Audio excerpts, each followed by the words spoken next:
Vamos a abordar el tema control de convencionalidad, aclarando que luego va a haber un periodo de debates o de preguntas por parte de ustedes, si desean formularlas. Es un tema realmente importante, gravitante. Es un asunto que importa una verdadera revolución copernicana en la manera de comprender y aplicar el derecho nacional.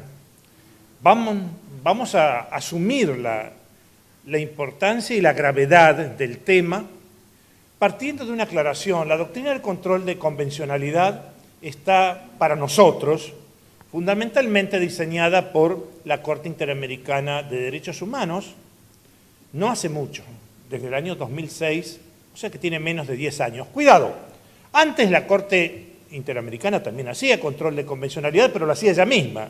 La diferencia es que a partir del año 2006, la Corte Interamericana está reclamando que sean los jueces nacionales quienes también y fundamentalmente ellos hagan control de convencionalidad. La Corte se ha entusiasmado y ahora pide que no sean solamente los jueces, sino también los órganos del Poder Legislativo y del Poder Ejecutivo y todos los órganos del Estado, especialmente los vinculados con la Administración de Justicia. Esto, por un lado, ha desparramado la responsabilidad del control de la convencionalidad en muchos protagonistas, no exclusivamente a los jueces, pero fundamentalmente es una directriz, sí, para funcionarios y magistrados del Poder Judicial. Ustedes van a advertir que esta doctrina del control de convencionalidad no es, en primer lugar, solamente una doctrina. Es derecho positivo, vigente y obligatorio. Es decir, no se trata que los jueces puedan o no puedan hacer control de convencionalidad, sino que deben hacerlo y, a partir del caso Trabajadores Cesados del Congreso versus Perú, deben hacerlo inclusive de oficio. Es decir, la Corte Interamericana se ha puesto muy exigente en esta materia y tal vez ella no se ha exigido a sí misma tanto como está reclamando a los operadores nacionales que lo hagan. Por lo tanto, no es una teoría, es una regla jurídica en vigor. Van a advertir ustedes también que la doctrina del control de convencionalidad no se ha expuesto a través de un texto sancionado legalmente o de un tratado internacional, sino que es producto de una evolución jurisprudencial de la Corte Interamericana de Derechos Humanos, evolución que no es académicamente perfecta ni impecable. No tiene un desarrollo conceptual puro, es una doctrina que surge a borbotones, que es zigzagueante, que avanza, que retrocede, que después avanza todavía más, pero no tiene un desarrollo, como digo, rectilíneo. No ha sido producto de un congreso jurídico, sino de sentencias judiciales de la Corte Interamericana. Esa creación es muy propia más del common law que de nuestra mentalidad continental. Revela, por un lado, el valor creativo de la jurisprudencia, llegando a, vamos a ver, a la adopción de soluciones mutativas, sentencias mutativas, en las que son sentencias nomogenéticas, es decir, sentencias que generan normas, cosa que no encasilla completamente con nuestra mentalidad tradicional del juez cumplidor de la Constitución y cumplidor de la ley y de los tratados internacionales. Aquí es algo más, es el juez creador del derecho. Tema naturalmente polémico, tema cuyas fronteras no son claras, tema que pone en entredicho las pautas tradicionales de la doctrina clásica de división de los poderes. Cuando Montesquieu dibuja la doctrina de división de los poderes, asigna al Poder Judicial un rango de ejecutor de la ley. Recuerdan ustedes la bouche de la loi, la boca de la ley. Los jueces hicieron mucho más que ser boca de la ley. En 1920, Hans Kelsen, cuando diseña los tribunales constitucionales, les asigna a los tribunales constitucionales papeles de derogadores y abolidores de normas inconstitucionales, o sea, los transforma en legisladores negativos.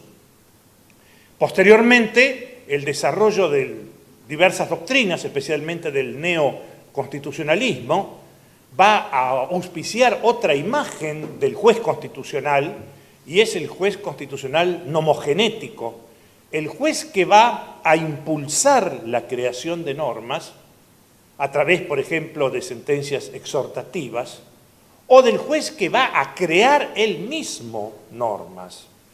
Como muestra de ese desarrollo, insisto, muy discutible, pero que, digamos, está presente en el paisaje judicial contemporáneo, podemos encontrar hasta algunas constituciones.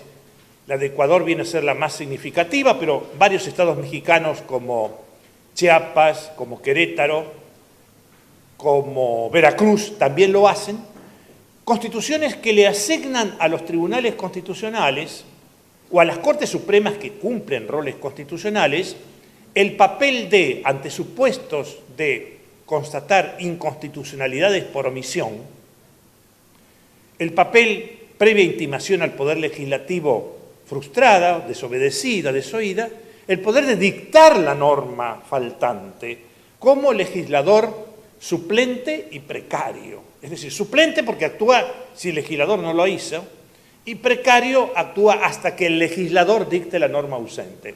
Esto no es una directriz totalmente vigente en el derecho comparado, no, pero nos muestra, es un adelanto de las avanzadas activistas del Poder Judicial, en este caso ya retratadas constitucionalmente. O sea que vamos dejando el ámbito de las teorías para entrar en la esfera de las realidades y del derecho positivo en vigor. En ese clima tan peculiar, tan propio de estos años, es donde se lanza la doctrina del control de convencionalidad en lo que interesa a nuestro ámbito, no quiero referirme a Europa, por la Corte Interamericana de Derechos Humanos. La doctrina del control de convencionalidad va a tener, digamos, 2 o 3 casos fundamentales. El primero, Almonacid Arellano, año 2006, es la imagen, ya vamos a anticipar, del control represivo de convencionalidad. Los jueces nacionales no deben aplicar las normas internas violatorias del Pacto de San José de Costa Rica, de los tratados internacionales sobre derechos humanos que ese país haya ratificado, o tampoco deben aplicar las normas locales opuestas a la jurisprudencia de la Corte Interamericana de Derechos Humanos. 3 meses después, en Trabajadores Cesados del Congreso, va a decir: cuando hablamos de inaplicación de normas nacionales, no nos referimos solamente a las leyes, sino a todas las normas internas opuestas al Pacto de San José o a la jurisprudencia de la Corte Interamericana de Derechos Humanos. Es decir, que las constituciones, para decirlo vulgarmente, caen en la volteada también, las constituciones. 3 años después, en Radilla Pacheco, 2009, la Corte Interamericana va a abrir una enorme ventana que es el control constructivo de convencionalidad, donde va a pedir y a exigir que los jueces nacionales interpreten el derecho nacional conforme al Pacto de San José y a la jurisprudencia de la Corte Interamericana. Es decir, ahí se trata no de destruir normas, sino de reciclar el derecho interno conforme a esas directrices. Y por último, en Hellman II, una sentencia de marzo del 2013, la Corte Interamericana va a rediseñar todo el control de convencionalidad conforme a ese cuadrito sinóptico, que lo vamos a explicar, y va a subrayar que el control de convencionalidad tiene que hacerse no solamente por los jueces en la aplicación de las normas, sino también por todos los órganos del Estado en la emisión de normas, en la sanción de normas.